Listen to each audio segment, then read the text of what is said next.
In 2018, after a routine health checkup with my workplace, I received the news that I was expecting a baby. But before I had time to fully enjoy that joy, I turned to the next page of the test results and learned something else. I had a fairly large uterine fibroid.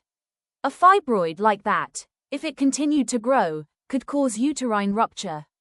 The danger was even greater because I was pregnant. At that time, the doctor advised me to think very carefully, very carefully. If I chose to keep the baby, my life could be at risk. His words left me frightened and unsettled. That year I was 33 years old. My husband and I already had 2 sons. I had hoped this baby would be a sweet and gentle little girl. But with the situation being what it was. My name is GT. My home is in a small alley off LDC Street, BD District, HN City. I first began learning about the Buddhadharma 8 years ago, though I only formally took refuge 3 years ago. Encountering the Buddhadharma was truly a major event in my life, a great turning point. In the early years after first coming to know the Buddhadharma, I only recited the Buddha's name in a superficial, trend-following way. If it felt good, I would recite, but my faith in the Buddha was still fragile. My understanding of cause and effect, karmic retribution, and diligent cultivation was very weak. To be honest, I mostly practiced for appearances, so that if anyone asked, I could proudly say, "Oh yes, I know the Buddhadharma. I practice this and that." Still, even that was a kind of karmic affinity. So I did recite, Namo Amitabha Buddha, a little each day, occasionally bowed to the Buddha, joined others in repentance practices, animal release, and charitable work. When I was pregnant with my second child in 2014, I had already learned to recite the Ksitigarbha Sutra and dedicate the merits to the baby. So when I learned that I was pregnant with my third child, and in such a dangerous condition, I told myself I had to try even harder. I immediately began reciting the Ksitigarbha Sutra, praying for blessings for my child. Because of work, I had to leave early and return late, so I could only make time to recite on my days off. On weekdays, I could do very little. But every morning before work, I still tried to wake up early and recite the Great Compassion Mantra 7 times, and 21 times on days off. Then recite the holy name of Guanyin Bodhisattva 108 times, praying that the baby would be born a girl, healthy and intelligent like other children. Every time I went for a prenatal checkup, the doctor advised me to terminate the pregnancy, urging me to think carefully and discuss it with my husband. At times, I did feel shaken, because the fibroid in my womb was growing quickly and could rupture at any time, threatening my life. But that wavering passed very quickly. I shut out all the doctor's warnings and firmly resolved to keep my baby.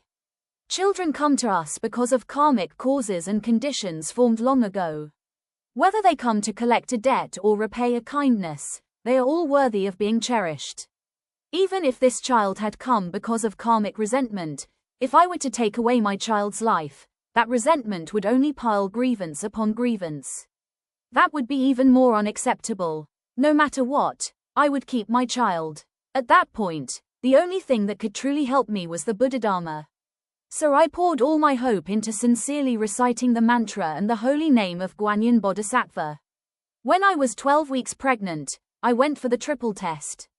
Once again, the doctor advised me to reconsider, saying that since the baby was not yet too large, it would still be easy to handle. As before, I ignored it. 10 days later, at 10 p.m., I received a phone call informing me of the results. The doctor said my baby had a 99.9% chance of Down syndrome. This time, I was afraid, truly afraid. I was afraid of giving birth to a child who would be disabled for life, and that life would become very difficult. That whole night, I lay awake thinking, imagining all sorts of possible futures, unable to sleep for even a moment. But no matter how frightened I was, I still had no intention of having an abortion. There was no turning back. I decided to devote all my heart and strength, to rely completely on the Buddha's teachings with everything I had, and to save my child no matter what.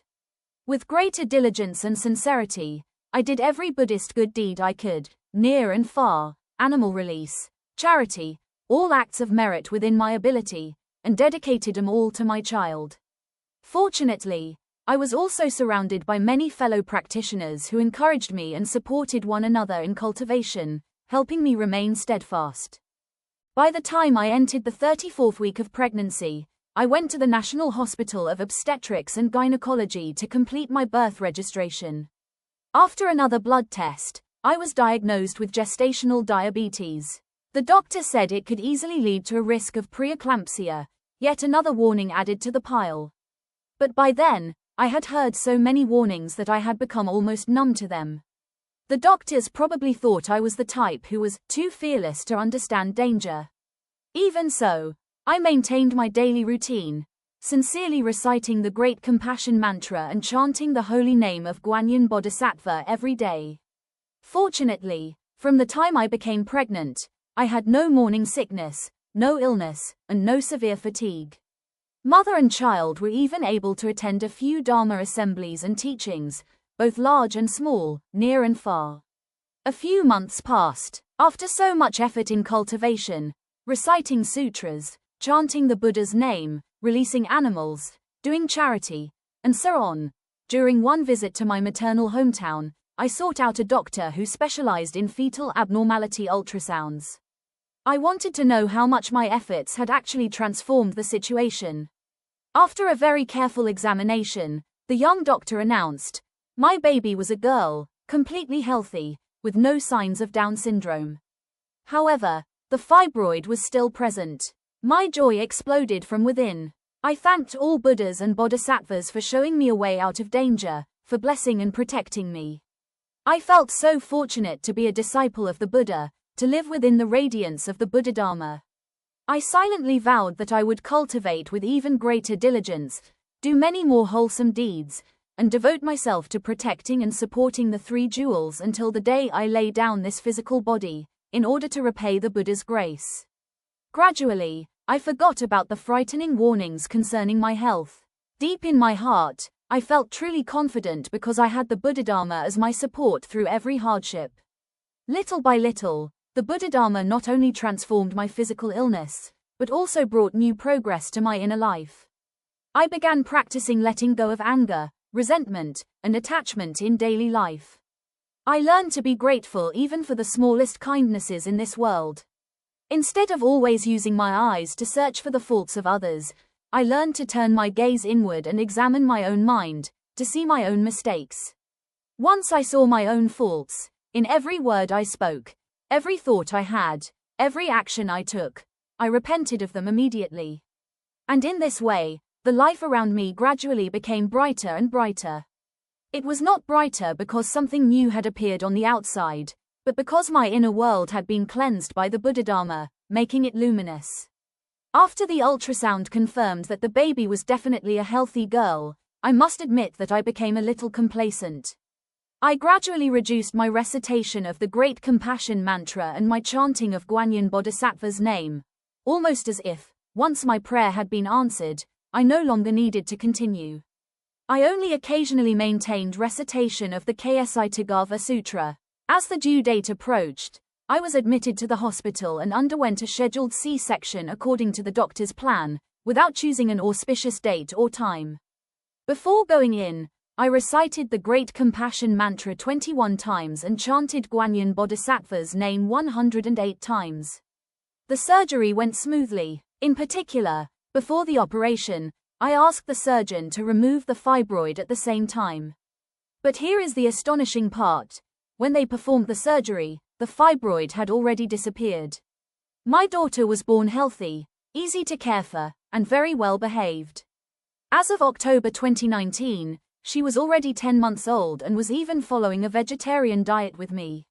Speaking further about vegetarianism, I had long known about the benefits of eating vegetarian and had made vows many times to adopt it.